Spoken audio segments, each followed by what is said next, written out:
지난주 토요일 날 목동관에서 똑같은 설명회를 했어요. 그리고 저희 설명회는 인터넷 들어가시면 그 CNC 학원을 치시면요. 거기 홈페이지에 매달 저희가 설명회 내용이 바뀌어서 나와요. 3, 4, 목차가 있거든요. 제가 짰습니다. 그래서 3월부터 12월까지 있고, 요 3월은 명도계고예요. 4월은 아마 하나고일 거예요. 예, 기억력이 가물가물해요. 5월이 아마 외대부고일 거고, 그렇게 진행이 되니까 그에 맞춰서 궁금하신 학교들 찾으면 될 것 같고, 제가 볼 때는 여기 프리미엄과는 하나고 때 미어 터지지 않을까요? 그죠? 왜냐면 지금 목동과는 학부모님들이 꽤 많이 서서 들으셨어요. 그러니까 예약보다 훨씬 많이 오셔가지고 낑겨 앉으시고 이렇게 하신 경우가 있어서 설명하는 입장에서는 굉장히 좋았습니다. 나도 서 있는데 너도 서 있구나 이런 느낌. 예, 근데 일단 그런데 우리 이쪽 그 프리미엄과는 우리 여기 담당하신 원장님이나 보드진이 좀 다르게 색다른 걸 좀 했으면 좋겠다라고 해서 뭘 추가시키셨냐면 일거리를 저한테 장만을 했죠. 그냥 주는 대로 하면 얼마나 좋아요, 그죠? 그래서 일을 더 늘렸어요. 뭐냐면 이거 중등 내신 어떻게 할지 과목별로 그걸 좀 부탁을 같이 하셔서 입시연구소가 원래 이런 거 하는 데이기 때문에 메인 테마는 명도계곡과 선택부터 시작한다지만 부수적으로 그 전체 내용을 같이 담도록 하겠습니다. 네, 흉측한 거 빨리 넘어가고요. 넘어가면서 이쪽은 보지 마시고, 그럼 꼭 이쪽만 보시던데 사진은 찍지 마시고요. 여기 보시면 제가 아까 입시 얘기를 많이 했는데 저는 대입을 꽤 오래 했어요.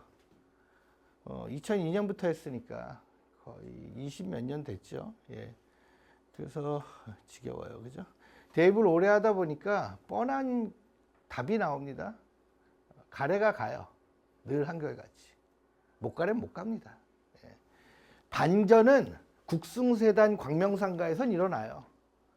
단대 천안 가래가 국민대는 가요. 이해 아시죠? 국민대 가래가 서강대를 간다? 1000만 년이 지나도 불가능합니다. 천에 하나 나올까 말까 하는 일이에요.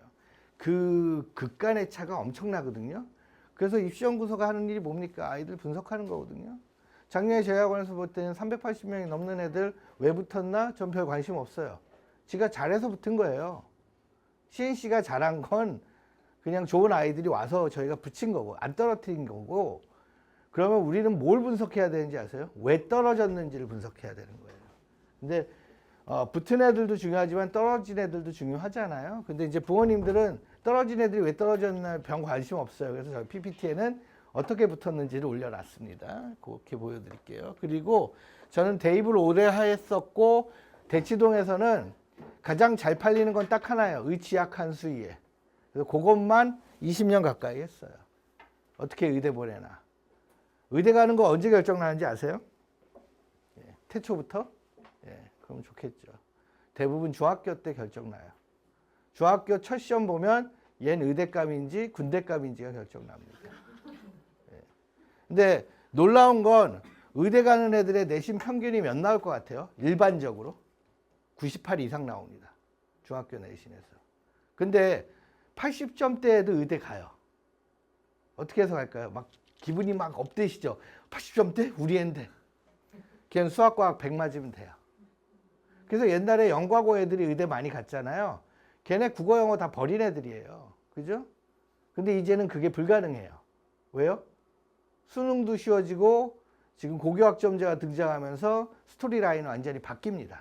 그래서 부모님들이 꼭 아셔야 될 건 오늘 내용 들으시고 대입이 완전히 바뀌었구나. 그러니까 이제 우리 애는 정신 차리고 생기부부터 챙겨야 되겠구나. 그 얘기를 확실하게 이해하시면 되겠습니다.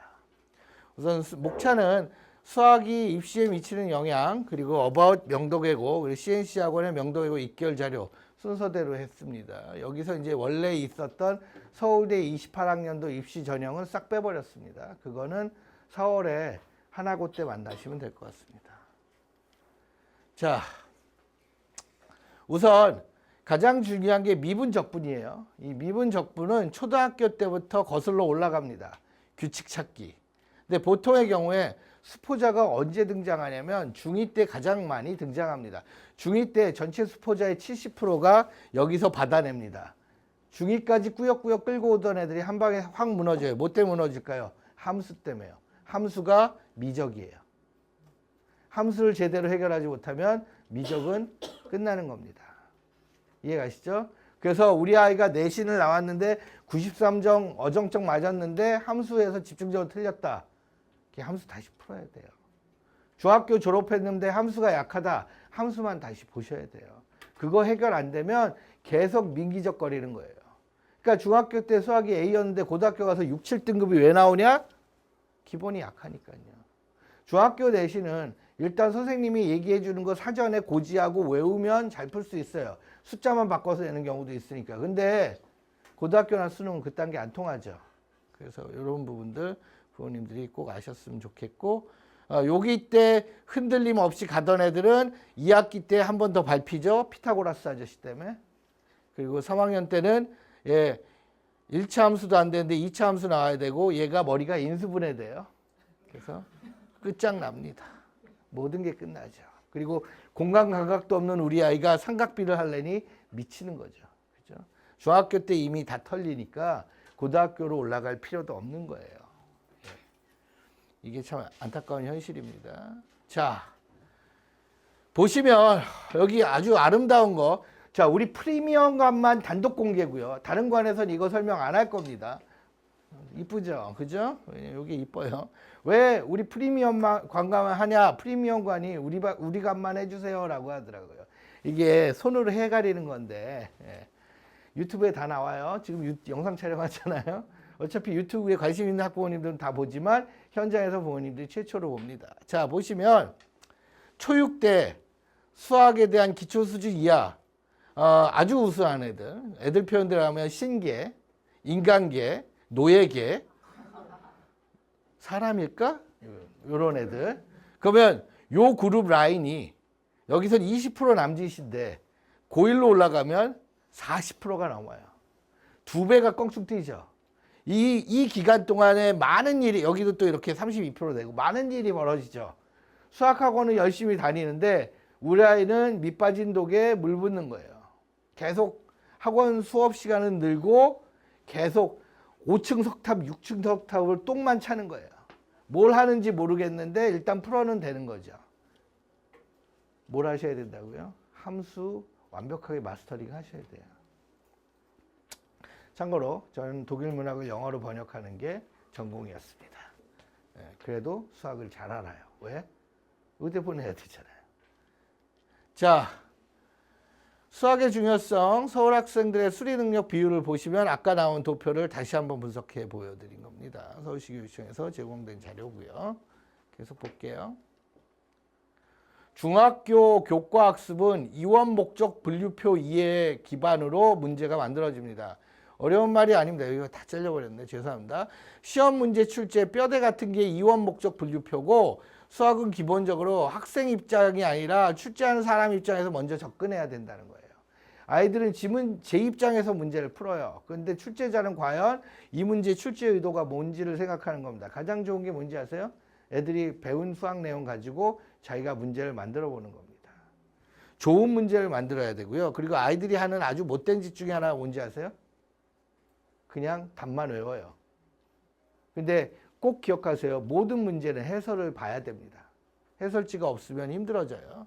자, 그리고 요거 재밌는 얘기인데 우리 아이들이 내신을 공부하는 기간이 자 16주만 공부합니다.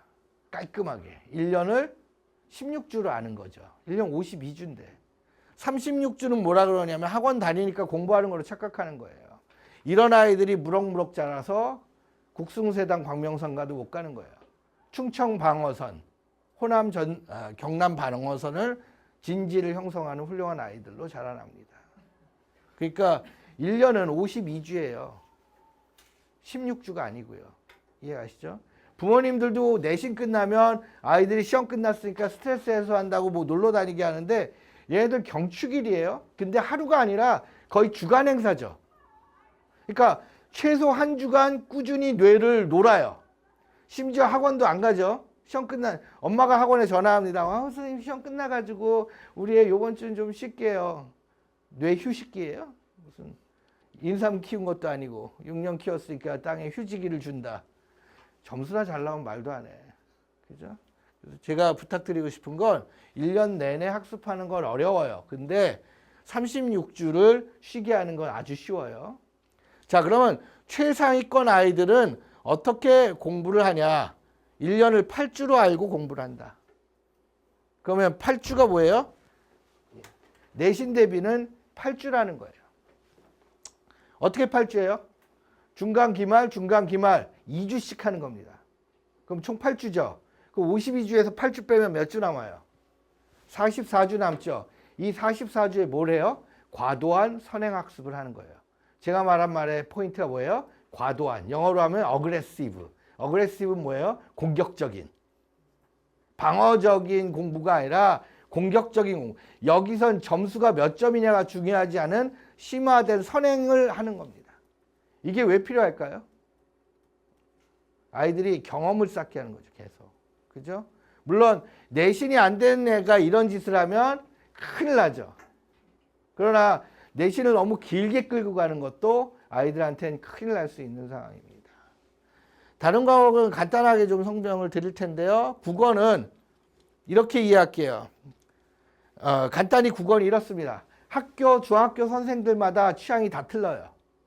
지 전공에 따라서 어디에 몰입해서 문제를 냅니다. 그래서 국어만큼은 제가 자신 있게 얘기하는데 학원에 가서 문제풀이 하는 건 문제풀이 기계를 만드는 거예요. 국어학원에서 주로 하는 게 뭔지 아세요? 수능까지 문제 풀립니다. 근데 국어는 언어기 때문에 아이들이 문해력이 숫자로 연결되는 건 굉장히 안 좋은 일입니다. 그래서 국어 시험은 정독을 하고 속독하는 게 중요하지 문제를 많이 푸는 게 중요한 게 아니에요. 이해하시죠? 그래서 국어에서 학교 선생님의 성향을 잘 먼저 파악해야 되고 그 학교 선생님이 가르치는 방향성에 맞춰서 아이가 학습하는 게 맞아요. 근데 선생님이 보통 혼자 출제하지 않거든요. 두세 명이 같이 출제해요. 그런데 시험 직전에 담당 국어 선생들이 시험에 대한 방향성을 설명합니다. 그 시간에 우리 아이들은 뭐예요? 남학생들은 학원 숙제예요. 여학생은 노트 필기하고. 누가 이겨요? 여학생이 이기죠. 그죠? 천년이 지나도 남학생은 그러니까 국어를 저주하는 거예요, 남자애들이. 왜? 지가 수업 시간에 안 들었으니까. 그죠? 그리고 국어 선생이 엉뚱한 거 낸다, 배운 데서 안 낸다, 뭐 선생이 지 마음대로 낸다 이럽니다. 그럼 국어 선생이 자기 마음대로 내지 국가 마음대로 내요? 그럼 그게 국정 시험이지. 그죠? 중학교 시험은 그렇다. 영어는 그냥 한마디만 할게요. CNC 다니시면 됩니다. 예. 그리고 제가 CNC의 선생님들 교재를 보면서 굉장히 크게 감동받은 게 이 교육을 받으면 얘네들은 대학까지 좋은 수업을 할 수 있겠더라고요. 제가 감동받은 것 중에 몇 가지 있는데 나이테를 영어로 가르치는 선생님, 총균세를 영어로 가르치는 선생님, 이기적 유전자를 영어로 가르치는 선생님, 지문 일부를 해서 그걸 문법 문제 내고, 그죠? 돼지 농장 아시죠? 동물 농장을 영어로 해서 애들 지문을 각색해서 만든 선생님들 굉장한 노력을 많이 해요. 제가 보면서 CNC 보면서 이런 생각을 했어요. 내가 일찌감치 수능 영어를 접은 걸 잘했다. 예. 지금까지 끌고 왔으면 비참해졌을 것 같다. 제가 정말 일찍 그만두기 잘한 것 같아요. 선생님들이 상당히 노력을 많이 해요. 보통 선생님들 수업이 5시, 6시에 하잖아요. 근데 제가 보니까 1~2시, 12시, 1시에 오신 분들이 있어요. 교재 연구를 그렇게 합니다. 학원 누구도 시키지 않는데 이상 PPL이었습니다. 네, 그리고요. 예, 학원과 계약된 시간이에요. 그런 거. 간접 광고. 직접 광고도 나가요. 로고송도 개발 중입니다. 자, 선행학습은 여러분 부모님들이 아셔야 되는데 여기 보시면 컬리지 잉글리시 리트러처, AP 잉글리시, 테드, 크리티컬 리딩, 에세이라는 용어가 나오는 것들이 선행인데 이런 것들이 고등학교에서 대학에서 가르쳐요. 그러니까 요거를 고등학교에서 가르치는 게 전국자사고나 외고인데 그중에 AP 수업은 외대부고 하나고 민사고 세 학교가 빅3죠. 그리고 컬리지 잉글리시 같은 경우는 인천하늘고가 가장 선호하는 수업이기도 하고요. 그래서 영어는 그냥 말 그대로 CNC 다니시면 될 것 같아요. 그리고 수학은 CNC 다니시면 돼요. CNC가 영어랑 수학이 있으니까 좀 간접 광고가 길죠? 이해하시고요. 자, 그 다음에 AP 칼큘리스가 거의 하이라이트예요. 이제 여기 이제 없는 내용들 중에 제가 2가지를 설명을 드릴 텐데, 자, 개정교육과정 아시죠? 예, 고교학점제도 아시죠? 자, 하이라이트가 뭐예요? 수능이 바뀐 거 아시죠? 수능에 지금 현재 미적이라고 하는 게 미적2인데 이게 수능에서 사라진 건 아시죠? 우리 곁을 떠났어요. 기하도 사라졌어요. 자, 부모님이 만약에 공대 교수면 수능으로 기하와 미적을 안 보는데 걔를 자신 있게 뽑으실 수 있어요? 어떤 바보 등신을 뽑으라고. 그죠? 거기다 부모님들이 약대 교수야. 근데 화투는커녕 화원도 없는 수능 시험이에요. 통합과학만 수능 보는 거 아시죠? 과학에서. 그거 걔 뽑으실 수 있어요? 안전자산으로? 절대 못 뽑죠. 그래서 서울대 연고대가 생기부로 아이들을 평가해요. 서울대 정시는요, 꼭 아셔야 됩니다. 수능 반영이 60%밖에 안 돼요. 100점 만점에 60점이 수능이고 40점이 생기부 평가예요. 그러면 수능 만점 맞은 애도 떨어질 수 있다 없다? 반드시 떨어질 수 있다. 왜? 생기부가 엉망진창이면. 이해하시죠? 그래서 생기부 관리는 현재 선택은 아니에요. 그런데 제가 항상 이 설명회 때 얘기하는 건데 제 시그니처예요. 저한테 설명회를 들으신 부모님들은 생기부 관리가 학생부 관리가 중요하다는 얘기는 그냥 루저 60점짜리예요. 그러면 이제 어떤 어머님들은 과세특이 중요하다 이런 얘기해요. 그건 80점짜리예요. 생기부가 중요해요. 그런데 그 안에 있는 과세특이 굉장히 중요해요. 왜? 서울대는 과세특만 봐요, 거의. 쉽게 얘기하면 동아리로 결정하는 거 아니란 소리예요. 근데 이 두 개를 뛰어넘는 게 있어요. 뭐야? 수행평가야. 수행평가라는 말을 듣는 순간 남학생을 보유하고 있는 많은 학부모님들이 좌절을 느껴요. 우리 아들은 다시 태어나야 되나? 딸로? 수행 자체를 안 하시잖아요. 이분들은. 고행을 시켜야 되는데. 이분들은 수행평가 마감일이 3월 15일이면 4월 15일에 내시는 분들이에요. 엄마가 그것도 싹싹 빌어 전화해가지고 늦게라도 내면 안 돼요. 감점 엄청 맞아가지고. 시험만 잘 밀면 되지. 50점짜리 인생이죠.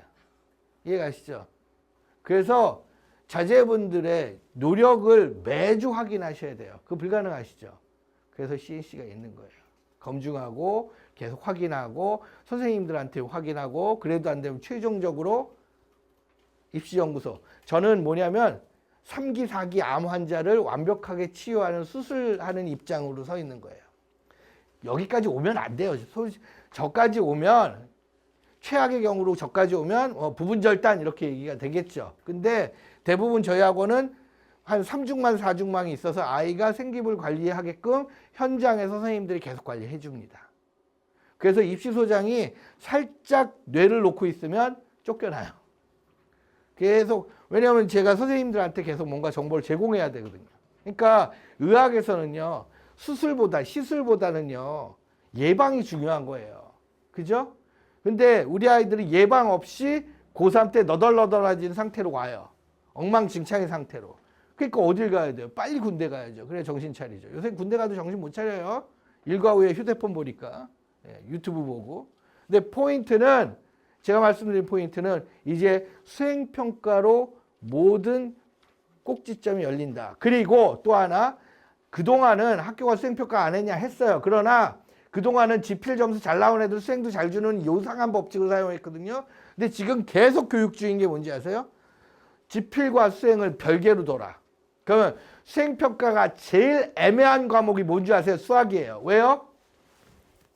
수학 수행평가를 어떻게 해요? 그냥 문제 푸는 거예요. 애들 얘기 들어보면 매주 수업 시간에 퀴즈 주고, 그죠? 그러나 여기서 학교별 차이가, 클래스 차이가 나타나는 거예요. 그래서 우리 아이가 학교 탓만 할 게 아니라 그럼 그 수학의 빈약한 수행평가를 어떻게 극복하느냐? 아이가 수학 과목에 관심을 기울였다고 책을 같이 언급하는 거예요. 여기서부터 연기자의 자세가 들어가야죠. 책을 읽고 선생님, 데카르트의 책을 보니까 수학이 너무 좋아요. 데카르트가 이렇게 얘기했어요, 선생님. 세상은 수로 이루어졌다. You know? 그러면 선생님도 몰랐죠? 오, 그래? 그러면서 책 읽어보니까 알게 돼요. 그래서 걔한테 써줘요. 생기부에서. 그렇죠? 책을 통해서 수학에 대한 진면목을 알게 되고 탐구의 집중력을 쭉 가졌다. 뭐 이렇게 스토리가 나옵니다. 이해가시죠? 그래서 모든 걸 책과 연관해서 결정짓는 게 좋은 행태라고 보시면 됩니다. 또 하나를 더 말씀을 드리자면 우리 아이들이 가장 완벽하게 학습을 이해할 수 있는 과목이 딱 하나예요. 이게 완전 식품 과목이라고 합니다. 이게 뭔지 아세요? 화학입니다. 화학은요, 일단 암기가 필요해요. 맞죠? 그 다음에 수학적인 풀이 과정이 요구됩니다. 맞죠? 마지막 화학은 실험과 탐구가 없으면 진정한 화학이 아닙니다. 아셨죠? 그래서 중학교 때부터 화학 쪽에다 컨셉을 잡으면 과학이나 수학과 연계된 생기부가 굉장히 풍성해집니다. 기록 내용 자체가. 그죠? 제가 지금 이걸 하는 내용은 제가 편하려 그래요. 어차피 중3 되면 저희 입시연구소로 어디 보내주세요 막 이럴 텐데 하나고가 아니라 너는 100고도 못 가 이렇게 되거든요. 생기부 보면. 그러니까 사전에 어느 정도 초벌이 돼야 오잖아요. 완전 태웠거나 레어야 슈퍼 레어면 이걸 먹을 수도 없는 거잖아요. 낼 수 없는 요리잖아요. 제가 무슨 미쉐린 15개 별을 해도 그런 거 못 만들어요. 그러니까 사전에 제가 잘 만들 수 있는 방향성을 제시해 드리는 겁니다. 그리고 자 이제 명도계고는 어떻게 하면 가게 되는지 속성으로 설명합니다. 명도계고는요, 불꽃같이 빛나는 별 3개, 월드컵 우승한 팀이 아니고요. 요 3개가 명도계고의 빅3입니다. 뭔 얘기예요? 가장 잘 팔리는 명덕 백화점에서 가장 잘 팔리는 겁니다. 에르메스, 샤넬, 루이비통 셋입니다. 그죠? 그럼 명덕에서 명덕에서 제일 잘 팔리는 건 일본어과죠. 딩동댕 작년 3대1 나왔어요. 외고 역사상 3대1의 경쟁률은 2020년대 와서 처음이에요. 전국 모든 외고들이 부러워했습니다. 왜 이렇게 엄청난 경쟁률이 나왔을까요? 이유는 간단합니다. 애들이 여길 싫어해요. 짱깨 고 짱깨 이렇게 되는 거죠. 일본이 좋은 거예요. 왜 좋은지 아세요? 코로나 풀렸죠? 엄마 아빠가 온 가족이 여행 가요. 부산 갈 시간에 후쿠오카를 갑니다. 그죠? 텐진 사거리 가고 신난 거죠. 근데 애가 막 더 신날 수 있는 게 뭐예요? 니혼고 와카리마생이니까 일본어 좀만 알아들으면 얼마나 좋겠어. 그러니까 이왕 외고 가는 거 난 명도외고의 뜻이 있지 과에 별 뜻이 없거든. 그러니까 하나라도 도움되는 프랙티컬 유즈로 가자. 그래서 일본어과가 차고 넘치는 거예요. 그리고 일본 덕후들이 많잖아요. 일본 책 보는 애들, 일본 애니메이션 보는 애들이 얼마나 좋아합니까? 저도 일본 가니까 좋다. 온 가족이 일본 가니까 환장하더라고요. 도쿄 가니까 와이프는 이세탄 백화점에서 사라져 있고 애들은 이 파리타운지 거기서 사진 찍고 앉았고 난 신나가지고 장어, 아침 장어, 점심 장어, 저녁 장어 먹고 온 가족이 다 행복하고 거기서 다 셔퍼레이팅 하는 거예요. 안녕 잘 가 따로 가고 그죠? 나는 꼭 후지산 봐야 된다는데 온 가족이 미쳤냐 거기 왜 가냐 그러고 쇼핑하고 앉았고 예, 저 혼자 틀딱대고 있고 가보니까 저 같은 아빠들이 많더라고요. 혼자 온 후지산 사진 혼자 찍는 후지산 멋있습니다. 자 포인트 갈게요. 영어, 독일어, 프랑스는 거기서 거기다. 쉽게 얘기하면 영어과를 가려는 애가 프랑스어과로 가요. 이유는 뭘까요? 솔직히 얘기할까요? 쫄려서. 얘가 프랑스에 큰 뜻이 있을까요? 봉수르? 그래서 자소서에 못 쓰게요. 샤넬? 뭐 루비통 쓰게요? 바로 떨어지는 일이에요. 그럼 독일어과는 왜 갈까요? 프랑스어과도 쫄려서.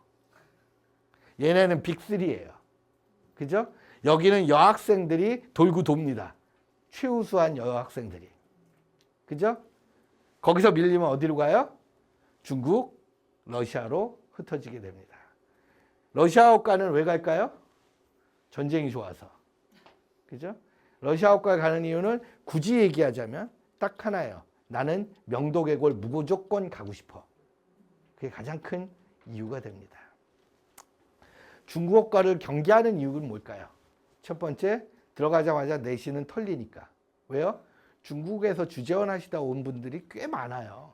근데 걔네들이 특례로 들어와야 되는데 외고는 특례로 전형을 뽑는 애들이 거의 적어요. 이해가시죠? 그러니까 일반 전형으로 가는 게 더 유리한 거예요. 그러니까 아이들이 중국어 굉장히 잘하는 애들이 일반 전형으로 가는 거예요. 9등급 체제에서 일단 국산에는 아무리 잘해도 4등급 밖으로 밀리는 거예요. 중국어를 아무리 열심히 해도. 그죠? 예. 그런 부분들이 있습니다. 자, 그 다음에 여기 보시면 출결감점 되게 중요한 부분들인데 이거는 이중적으로 중요합니다. 첫 번째는 뭐로 중요하냐면 미인정 지각이나 결석을 하면 큰일 나죠. 미인정 지각 1회만 해도 일본어과에 떨어졌어요. 왜냐면 미인정 지각 3회면 몇 점이에요? 감점 1점이죠. 한 번 하면요. 3으로 나누세요. 0.3점이죠. 만점이 아닌 거예요. 이해하시죠? 그래서 미인정은 절대 안 된다. 미인정이 있으면 하나고 외대국어도 감점 대상입니다. 이해하시죠? 그래서 꼭 기억하셔야 될 건 출결은 그러면 여기서 끝나면 좋게요. 출결이 왜 문제인지 아세요? 좀 이따 또 설명을 드릴게요. 자, 그리고 성적 살출은 이건 의미가 전혀 없어요. 일단 영어가 올해이 아닌 애들은 안 가는 게, 안 쓰는 게 답이에요. 작년까지는 이화여고도 외고도 괜찮았는데 이제는 이화 외고도 올해이들 위주로 붙어요. 그러니까 영어는 기본적으로 다 올해이를 맞아야 된다. 아시면 되겠고 여기 뭐에 별표쳐 있습니까? 자기주도 학습이죠. 점수 배점이 높잖아요. 그죠? 네, 그렇게 보시면 되겠고 자, 그 다음에 자기주도는 지원동기 진로계획이 10점, 자기주도가 20점인데 놀라운 게 뭐냐면 자, 외고 가는 애들 나이가 몇 살일까요? 16이죠. 16살이 진로를 잡는다. 가능해요? 힘들죠. 16살애가 진로를 잡는 건 힘들어요. 죄송한 얘기인데 16살이 명동외고 가는 건 기본적으로 수학이 B가 나왔기 때문일 가능성이 크죠. 그죠? 근데 그런 오해도 작년부터 사라졌어요. 어느 중학교죠? 전교 1등 애가 명동외고 써서 붙었죠. 여학생이. 소문이 아주 파다해요. 걔가 왜 붙었는지 아세요? 걔는 선언을 했대요. 난 문과인 것 같아. 걔 때문에 많은 애들이 벌벌 떨고 명동외고가 가뜩이나 자존감이 높은데 하늘을 찌르고 있어요. 우린 목동 먹었어 이러고. 예. 그동안 하나고에 뺏겼던 우수한 이건 뭐냐면 메시가 LA 갤럭시로 간 거랑 똑같은 거예요. 예. 바르샤에서 뛰어야 되는데 왜 그럴까요? 그 아이 스스로가 의대나 이런 쪽의 꿈을 가지고 있는 게 아니라 그냥 서울대의 꿈을 가지고 있는 거예요. 예. 그러면 이런 부분들 근데 요게 결정력이 크다. 지원 동기가. 자, 어머니는 한번 고민해 보세요. 우리의 프랑스 어과서 자소서 어떻게 쓸 건데요? 막막하죠? 그걸 해결해 주는 게 CNC의 면접 대입반 선생님들이에요. 이해가시죠? 그래서 어머님하고 아버님하고 같이 공부해봐야 아이한테 1톤짜리 2개를 얹어주는 것밖에 안 됩니다. 그래서 부모님들이 해야 될 건 뭐냐면 그냥 아이의 모든 응석바지, 짜증을 받아주시는 수밖에 없습니다. 중3이 입시생이 됐어요. 고3이 입시생이 아니라 3살을 건너뛰어서 아래에 와서 합니다. 어머님들 경험 안 해도 되는 지옥 같은 경험을 하시는 거예요. 그래서 웬만한 마음이 아니면 입시 준비는 하기가 힘들어요. 아이들도 아직 성숙되지 않은 상태에서 입시를 경험하니 얼마나 스트레스가 크겠어요. 이게 대입보다 더 힘든 이유가 뭔지 아세요? 얘는 한 번 보고 떨어지면 끝나요. 대학은 수시 6번, 정시 3번 그 안에 못 들어가면 그건 등심입니다. 이해가시죠? 근데 얘는 운이 나빠서죠. 실력이 떨어져서 떨어진 애들 거의 없어요. 순간의 선택을 잘못해서 면접 때 잘못 말해서 그렇죠? 여러 가지 것들이 있습니다. 자기도 영역의 꿈갖기. 자, 이게 되게 중요하죠. 왜냐하면 이게 지원 동기랑 연결돼야 되니까. 내가 이 공부를 하는 이유는 내가 전공이 뭐기 때문에 어떻게 하겠다. 이런 컨셉인 거예요. 계속 넘길게요. 지금 계속 저는 인성을 그렇게 중요시 여기지 않았잖아요. 근데 인성 되게 중요합니다. 어떤 면에서 중요할까요? 인성이? 인성은 크게 3가지의 인성이 있어요. 뭐 조인성 뭐 이런 인성 말고요. 인성의 첫 번째는 뭔지 아세요? 자, 아주 중요한 부분들은 매일 가장 중요한 것부터 먼저 얘기를 할게요. 3번째 거. 이 3번째 거 인성은 뭐냐면 학습 부장시키십시오. 학급 임원에 목숨 걸지 말고 학습 부장 쪽으로 컨셉을 잡으세요. 근데 놀라운 건요. 제 독서 토론반 애들이 얘기하는데 요새 반장 선거보다 학습 부장에 나가는 애들이 훨씬 많대요. 학습 부장은 어떻게 뽑히는지 아세요? 갈라쇼로 뽑힙니다. 가위바위보요. 수학 부장하는 애가 17명이 뛰쳐나왔대요. 26명 중에.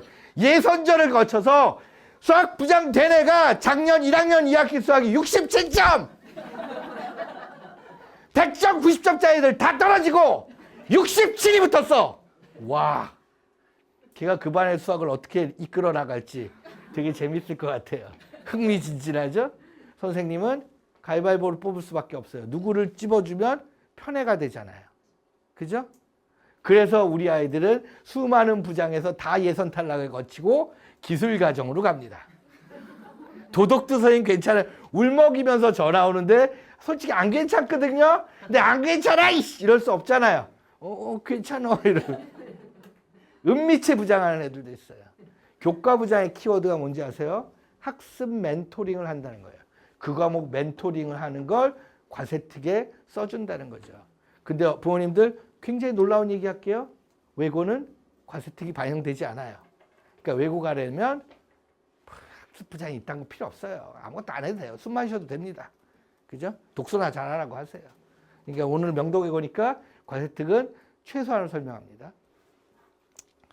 자, 자기소개 이거 중요한데요. 자기소개서. 그러니까 오늘 되게 중요한데 이따 사진 찍으시는 거 좋고 아이들한테 이런 내용이 자소서 합격 자소서라고 하는 건 좋은데 그걸 그대로 표절하는 순간에 유사도 검증 시스템에 제대로 걸리는 거예요. 이 유사도 검증 시스템은 대교협에서 교육부에서 각 대학과 연구해서 만든 걸 그 대학들이 특목 자사고한테 줬어요. 시스템 왜 줬을까요? 그 아이들이 우수한 애들로 대학을 빛낼 애들이잖아요. 그러니까 걔네가 바르샤나 레알 마드리드 연습생들이니까 걔네들을 그대로 받아들여야 돼요. 최상위급 애들을. 그러니까 대학의 눈높이를 뽑으라는 거예요. 이해가시죠? 자, CNC 명도계고 입결 자료. 여기서부터 이제 사진 스팟이 많이 나옵니다. 제가 관광 가이드인데, 그죠? 예. 명소가 이제 사진 맛집 나옵니다. 예. 앞에 앉으신 분 축하드리고요. 자, 볼게요. 맛집 첫 번째입니다. 저희 학원이 가지고 있는 노하우 시스템 뭐예요? 지원 학생들에 따른 경쟁률 예측 정확하게 맞았어요. 자, 일본어과 3.5대 0.5대 1. 우리가 예측한 대로 거의 경쟁률이 거의 일치했습니다. 네. 그래서 여기 동그라미는 뭐냐면 여기 과목 B부터 합격이 가능하다는 소리거든요. 1단계 합격이 아니라 1단계 통과가 가능하다는데 보세요. 영어과는 2학년 2학기 국어 B 맞은 애부터 가능하다. 그러면 3학년 1학기까지는 영어 국어 사회는 다 A를 맞아야 된다는 소리죠. 영어과가 왜 이렇게 재미가 없을까요? 애들이 쫄리니까 못 간 거예요. 반대로 불어과랑 독일어과는 똑같이 2학년 2학기 국어가 B 나오면 떨어졌어요. 2학년 2학기 사회 B부터 붙은 거예요. 이해가시죠? 이게 포인트예요. 자, 중국어과는요.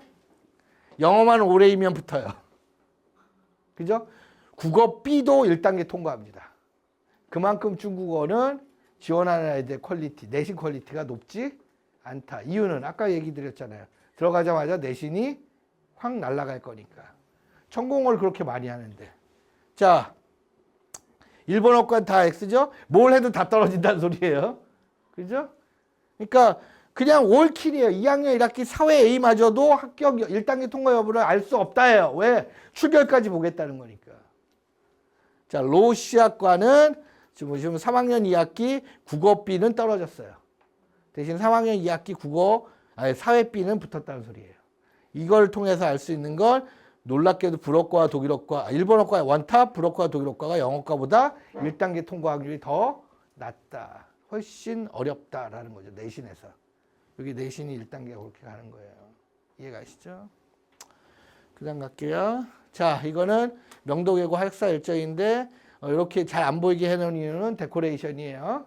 이제 합격한 학부모님들이 명도계고 합격생들 학부모 설명회 때 현장에서 찍은 사진을 저한테 보냈어요. 그 충성심의 발로죠. 그러니까 일단은 올려는 놨어요. 그리고 이걸 다시 뒤쪽에 제가 잘 보이기 쉽게 써놨을까요? 예.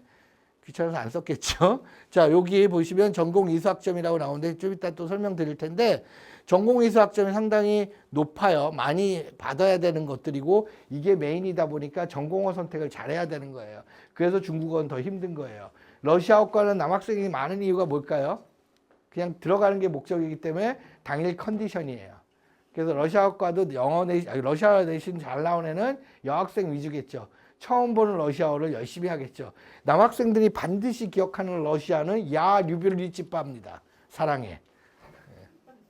그거 하나만 배우면 될 것 같으니까. 그죠? 예, 저도 그것만 배웠어요. 자, 그래서 요 언어들, 전공어가 상당히 중요하다, 외고는요. 요 학자일정 제가 나온 거 좀 이따 정리를 다시 보여드릴게요. 자, 요렇게 정리를 해봤습니다.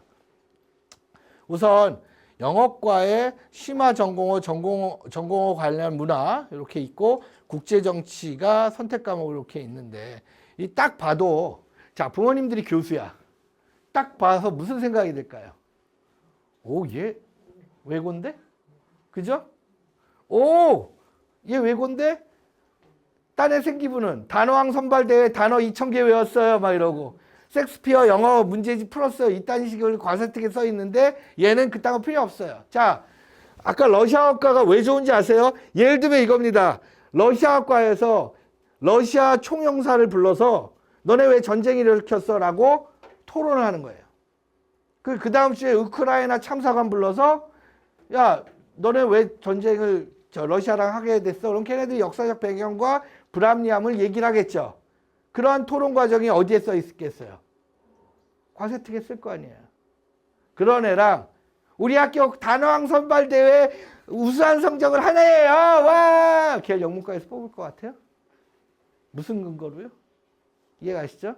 그래서 과세특의 수행평가나 이런 내용들이 중요하다는 겁니다. 이해가시죠?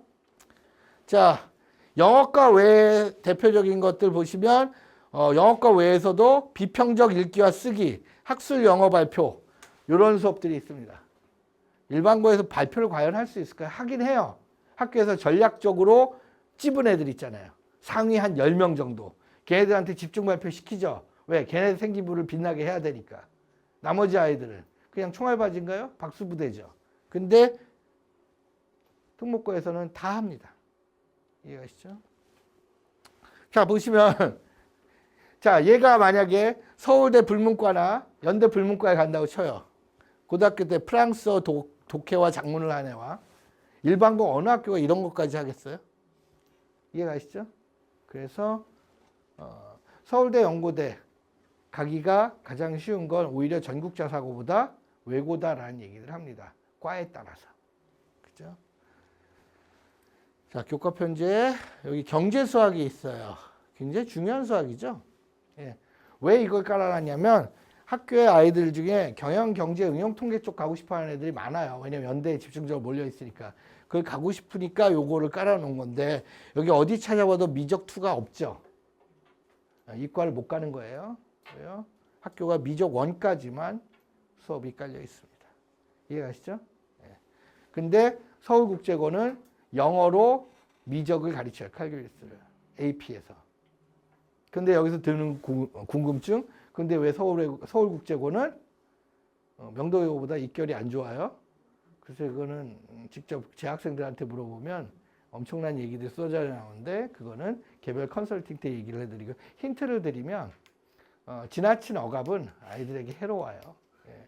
서울국제고 한번 놀러 가보세요. 언덕 위에 있는 하얀 집 같아요. 탈출이 불가한 지형적 위치를 가지고 있어요. 아이들이 심리적으로 고립되어 있어요. 명도외고는 탁 트여 있죠. 사방으로 도주가 가능합니다. 명도외고 가보셨죠? 쪽문, 개문이 한 7, 8개가 있어요. 나는 명도외고 애들 면접시험 보러 갈 때 제가 서 있던 곳이 걔네랑 반대인 거예요. 나 미친 듯이 뛰었다니까요. 나 명도외고 2바퀴 돌았어요. 무슨 릴레이 경주도 아니고. 선생님 저는 여기 있는데요. 그럼 그 초등학교 앞이에요. 저는 문방구 앞에 있어요. 옆문 막. 그래서 애들하고 다 인증샷 찍고 이랬었는데 야, 여기는 도주하기가 쉽겠구나 라는 생각이 들어서 애들이 마음이 자유롭잖아요. 드넓은 광야에서 마음껏 토끼리라. 학부모님들 설명할 때 운동장, 그 넓은 운동장 주차장을 다 쓰더라고요. 예. 야, 그거 가로질러서 오는 것도 일이에요, 애들이. 그렇죠? 운동은 열심히 하겠네. 자, 그리고 여기 보시면 소프트웨어나 이런 쪽도 수업을 미디어 연결해서 수업을 깔았어요. 이게 언론 쪽 애들을 보내기 위한 학교의 나름대로의 수업적 고민인 거죠. 이게 대부분 기술 과정에서 집중적으로 수업을 깔아놓습니다. 이해하시기 바라고요. 자, 이제 2조 7천억 원짜리 개별 정보를 공개하도록 합니다. 사진 찍으시는 건 좋아요. 완전 사진 맛집, 꿀 맛집인데 제발 표절하지 마세요. 그 아이만 불리해요. 붙은 애는 상관없잖아요. 자, 첫 번째입니다. 영어과 붙은 애. 여기 얘 하이라이트는 뭘까요? 아일랜드예요. 예. 얘가 들고 나온 포인트는 A Modest Proposal이라는 이 단편집인데 이게 자 조나단 스위프트가 쓴 책인데요. 내용이 되게 잔인합니다. 뭔지 아세요? 내용이 이 아일랜드 사람들 열심히 애를 낳아서 그걸 영국에 식량용, 식용으로 팔자는 소리예요. 애기들을. 좁아요. 그걸 직역으로 이해하시는 분들은 이러죠. 이게 뭐예요? 결국 애 낳아봐야 다 죽는다. 영국 애들이 우리를 괴롭혀서. 그러니까 그걸 상징적으로 표현하는 거예요. 그죠? 그 소설 바탕으로 식민지 지배를 당했던 아일랜드의 고통 이런 것들을 얘가 같이 느낀 거죠. 언제 느껴요? 중3 때 느꼈어요. 누굴 만나서? CNC를 만나서. 그 전까지 못 느꼈어요. 그러다 갑자기 느꼈어요. 학교에서 눈이 확 띄는 거죠. 영어과에서. 영어과 맨날 얘기하면 뭐 하겠어요. 애들이 섹시피어, 뭐 찰스 디킨즈 뭐 이러고 해밍웨이 뭐 이러겠죠. 아니면 돼지 농장 이러고 앉았는데 갑자기 애를 식용으로 팔자라는 수필을 애가 들고 나오는. 그것도 아주 귀엽게 생긴 여자애가. 오, 얘 봐라. 당상! 이렇게 된 거죠. 연결성이 있는 거죠, 얘가. 자, 그리고 이 친구는 책으로 또 승부를 걸었어요. 총균세, 마이클 스레파의 공정하다는 착각, 그리고 외교장각과 관련된 우리 책들을 다 닮아서 문학으로 자기 자소서를 어필합니다. 집중적으로 이거 질문하겠죠, 면접관들이. 대답을 했고요. 그죠? 이미 여기서 얘는 합격 9.5분 응선을 겪어서 면접 때 똥 매려워요 이런 얘기만 안 하면 걔는 부트레였어요. 그래서 저한테 면접 끝나고 그런 얘기를 하더라고요. 면접 때 떨었대요. 어쩌라고. 넌 붙었는데. 왜냐면 자소서가 이미 합격을 보증하는 거죠. 이해가시죠? 그 다음 갈게요.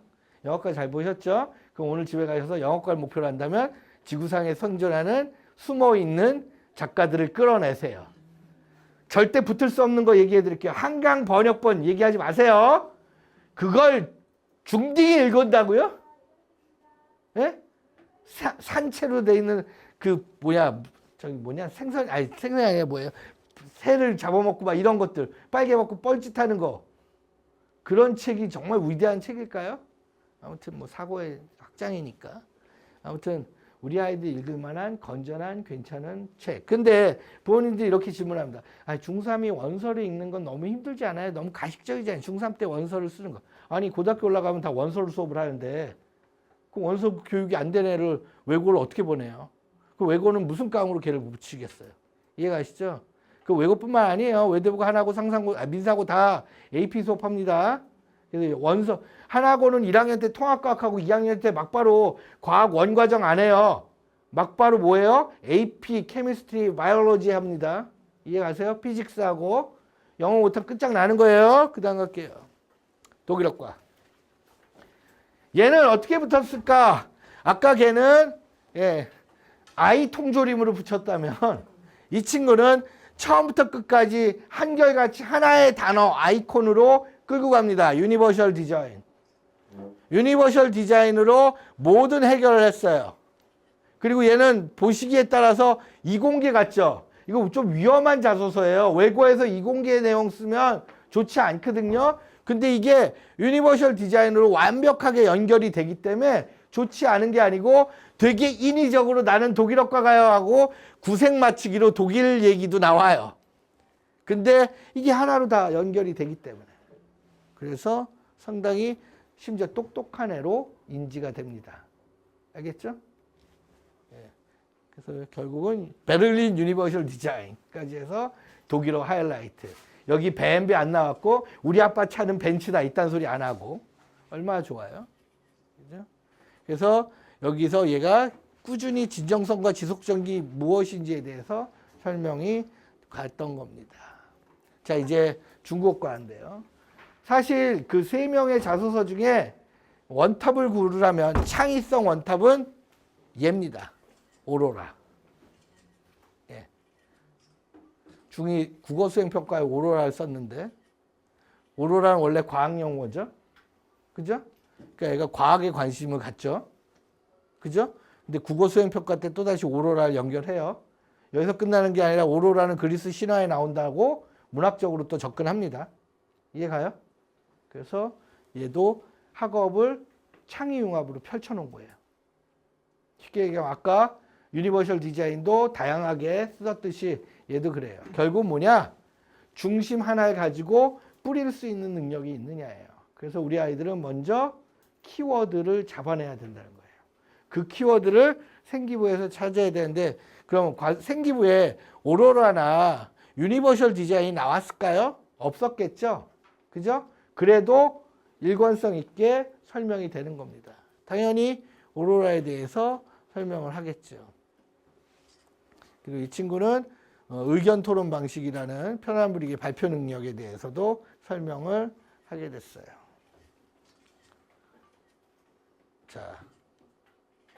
자, 이거는 작년에 명도외고 면접 때 올해 한 5월이나 7월 계속 이제 명도외고 설명을 합니다. 똑같은 내용으로 할 거예요. 여기 보시면 명도외고는 일본어 러시아어과는 면접실이 하나입니다. 근데 나머지 과 4개는 면접실이 2개예요. 왜냐면 얘네는 두 반씩 뽑아요. 50명. 여기는 25명 뽑아서 이렇게 돼 있고요. 면접은 자주학이라는 게 자기주도 학습 있죠? 자기주도 학습에서 2개 질문하고 지원 동기 1개, 인성 1개를 물어봅니다. 이거는 자소서가 기반이지만 생기부에서도 내용을 물어볼 수 있습니다. 이해가시죠? 자, 그래서 여기 보시면 추가 질문까지 나오는데 대략 학생들한테 12분에서 15분 사이거든요. 근데 보통 4개 질문하고 끝나는 경우가 대부분인데 추가 질문을 받는다. 추가 질문을 받는 게 유리할까요? 불리할까요?는 케이스 바이 케이스입니다. 그 아이의 상황에 따라 틀린데 애가 너무 말을 빨리 해가지고 모든 내용을 쫙 설명을 해내면 그걸 대비한 추가 질문을 학교에서 만들어 놓기 때문에 그걸 물어보지 야, 너 7단지 아파트 평당 얼마니? 이런 거 물어보질 않아요. 이해가시죠? 그래서 그 아이한테 추가 질문까지 끝나면 이제 시간 때우는 거죠. 근데 보통 아이들은 긴장하니까 요거 질문 끝날 때쯤 부저가 올려요. 추가 질문 받다가 부자가 올리면 그냥 나가라 그럽니다. 답을 듣지 않습니다. 그러니까 추가 질문 왜 하는 거예요? 시간 때우기예요. 그래서 우리 아이가 말이 빠르면 추가 질문까지 대비하면 되겠고요. 대부분 추가 질문은 생기부 내에서 나오는 게 기본 상식이에요. 자, 이제 인성. 다른 것도 되게 중요한데 인성 얘기가 나오죠. 나만의 이야기, 구체성이 수반된 독창성 뭐 이렇게 나오고 핵심 인성 요소, 나를 드러낸다. 지금 나죠. 인성의 핵심이 뭐예요? 나예요. 나. 그러니까 누구를 어필해야 돼요? 면접자인 자기를 어필해야 되는 거예요. 근데 자꾸만 이상한 얘기를 합니다. 어떤 애들이 못돼 먹은 방식이 있냐면 A랑 B랑 강제로 싸우게 시켜요. 그리고 나는 걔네들의 중재자가 됐어. 지가 무슨 UN 평화유지군이야? 그래서 나는 얘네를 다 진정시키는 우수한 사람이에요. 아주 나쁜 애예요. 왜? 지 하나 붙자고 A, B를 싸움이나 하는 애들로 만들잖아요. 이해가시죠? 이런 건 주인공이 내가 아니에요. 얘네들을 싸움이 된 거잖아요. 이게 주제의 핵심이 되는 거잖아요. 애들이 착각하는 거죠. 그러니까 인성은 나를 어필해야 되는 거예요. 자, 조선 중기에 대표적인 언어가 하나 있어요. 그 언어가 부모님들 꼭 기억하세요. 써놓으셔야 됩니다. 아름답다예요. 아름답다. 이 아름답다란 말이 무슨 뜻인지 아세요? 그렇죠. 나답다예요. 이게 모든 전사고와 외고 국제고에서 가장 포인트로 잡는 겁니다. 어떤 애 뽑고 싶어? 아름다운 애. 아름다운 애가 어떤 애인지 아시죠? 나다운 애.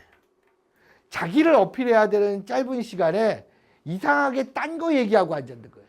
그러니까 막 예를 들면 자연과학 계열 애들 중에 전사고에서 막 뭐 화학 실험 얘기만 하면 잘 득해요. 학교 선생님들이 중딩들 화학 실험에 대해서 궁금할까요?